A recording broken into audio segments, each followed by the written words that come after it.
Welcome to the show, folks. Today we're diving deep into the real-life stories of the most notorious mafia bosses of all time. These guys were the real deal ruthless criminals who amassed incredible power and wealth and left a trail of blood in their wake.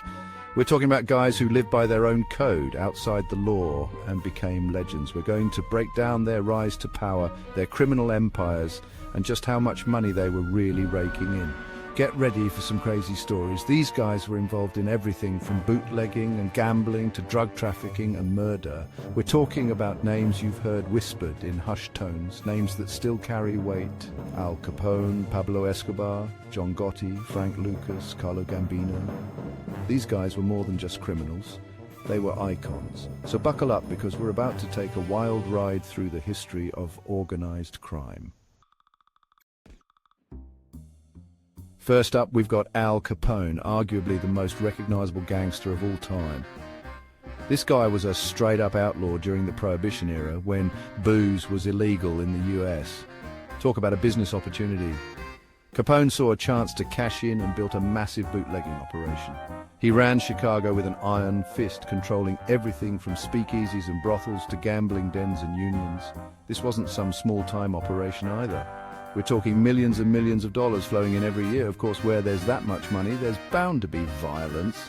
Capone was ruthless. He eliminated his rivals with brutal efficiency, and the St. Valentine's Day Massacre. Come on, man. That's some straight-up gangster movie stuff right there. They don't call him Scarface for nothing. The guy was a legend, even when he was alive. Next up, we're heading down to Colombia to talk about Pablo Escobar, the notorious leader of the Medellin cartel. This guy, man, he was like something out of a movie. Escobar built a drug empire unlike anything the world had ever seen.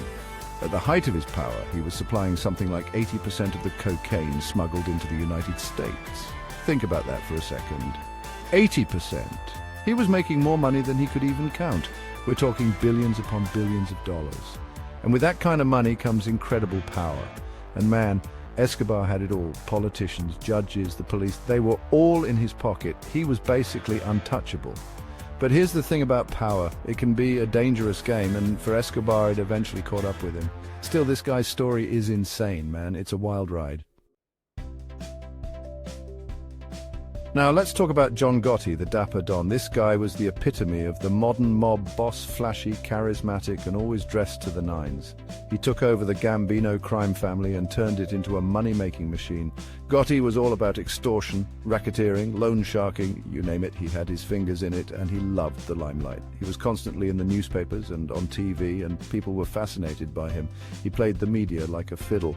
They called him the Teflon Don because charges just wouldn't stick. He always seemed to walk away from every indictment, that is, until they finally got him. But for a while, Gotti was the most powerful gangster in America, and he lived the high life, man. He was like a celebrity. Frank Lucas, this guy was a different breed.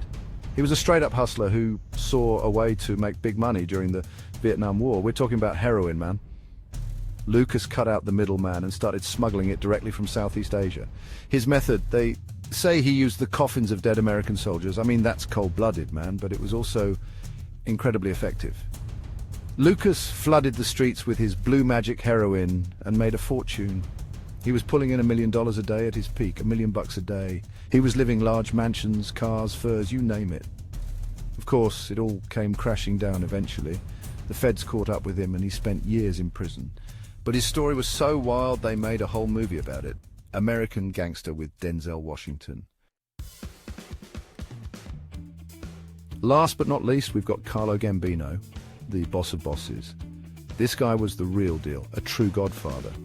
He ran the Gambino crime family for over 2 decades and turned it into the most powerful mafia organization in the country. But Gambino, he was different. He was all about keeping a low profile. He avoided the spotlight, and he ran his operation with an iron fist. He was ruthless, eliminating his rivals and consolidating his power. Under his leadership, the Gambino family was making billions from illegal gambling, loan sharking, construction rackets, you name it. They were involved in everything. Gambino, he died of natural causes, man. Can you believe that? He died in his own bed, surrounded by his family. That's how powerful he was.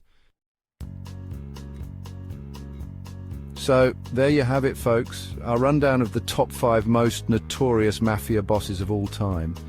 These guys were larger than life, and their stories are insane.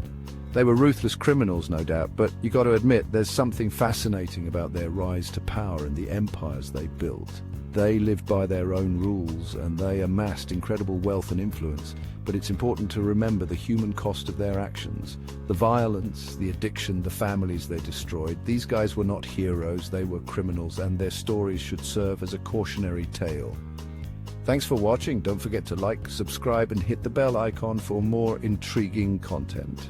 Let us know in the comments who you think is the most notorious mafia boss of all time.